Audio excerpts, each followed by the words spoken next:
go and discover it. Your pace is at full speed. You reach the top of the hill. You crest it. On the way down, 3 steps into your descent, you run into this guy. A porcupine who happened this morning to wake up and said to himself, I need a mental health day.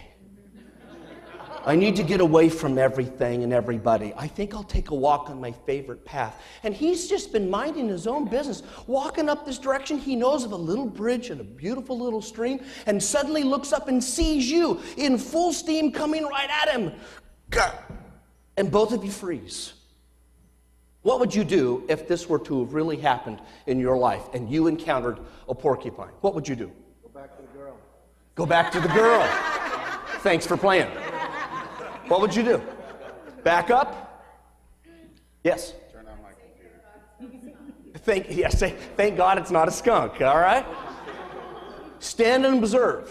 Anybody else, what would you do? Grab a stick and start swinging. Grab a stick and start swinging. This is a conflict management class. We're glad that you're here. Does this sound a whole lot like work? You get up in the morning and life is good.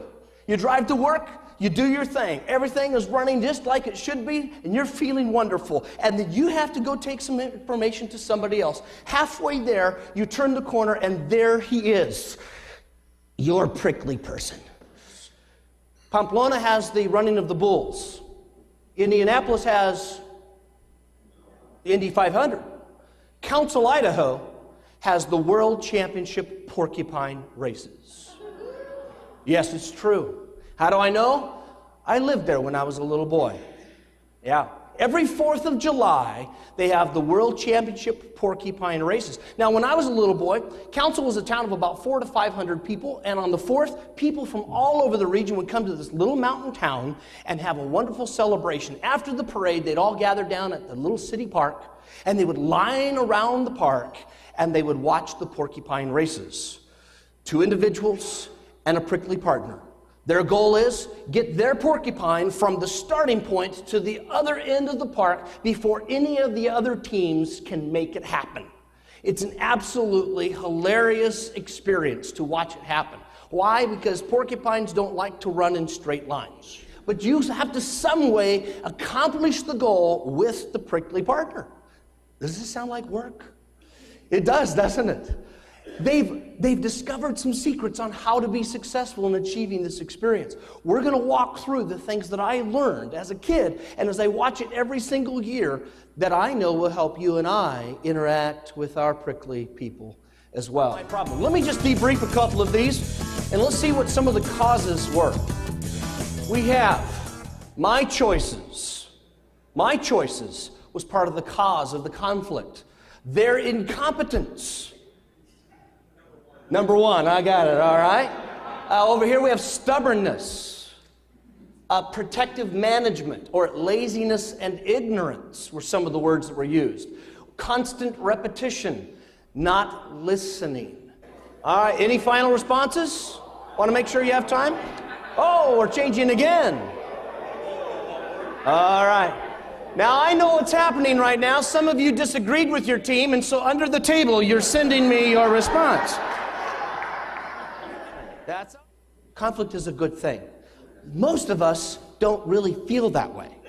We don't feel like it's a good thing. We think it's a bad thing. But here's the truth. It's an indication of what is going on. I'll fix that.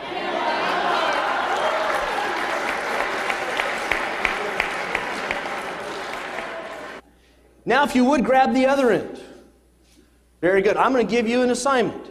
Your assignment is to completely fill this bag with air in 10 seconds. Your assignment, partner, your assignment is to count how many times she blows during that 10 seconds. Let me ask you a question. Do you believe that you could accomplish that objective in 10 seconds? Very good. Do you believe she can do it in 10 seconds? Not a way in. Okay, very good. It's always nice to have a little confidence on your team. In 3, 2, 1.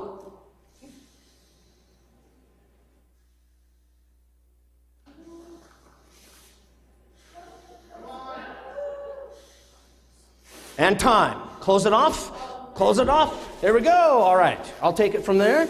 And we have, hey, give her a hand. Half the bat. Woo! What I'm about to tell you is going to go right against everything we have come to believe. We have come to believe that respect is something that people earn. I say that's not the way it should be. Every person deserves to be respected.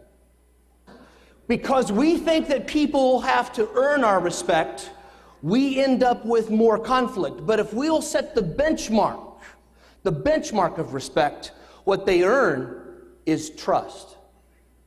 Does that sound like a reasonable conversation? I think it is. It's what I'd scripted. I was totally prepared. He looked at me and he gave me what sometimes your employees give you. I call it the Scooby-Doo response. It sounds like this. I don't know. I don't know. Put it this way. When you and I use these kinds of techniques, it not only helps us to contain our emotion, it helps us to direct the conversations. Now, when I was a kid, they didn't have the boundaries like they do now. You see, the crowd that gathered in, we were the boundaries. We stood around the park. That was simply the way it was. They'd release the porcupines began to run. They would move towards the boundaries. The boundaries would move. People would scatter because of a belief that they might get hurt, and now you're chasing porcupines down Main Street. So they got smart and discovered it's probably good to have some boundaries that don't move. And sometimes boundaries are part of the conflict because they don't really exist or they're not fully understood. And way too often you and I would love to just leave our prickly person behind and just go on, but we don't have the luxury, do we? We have to live with them or we have to work with them. So let's find out some things this day that'll help us achieve that right result. Blessings to you all. Thank you. Thank you.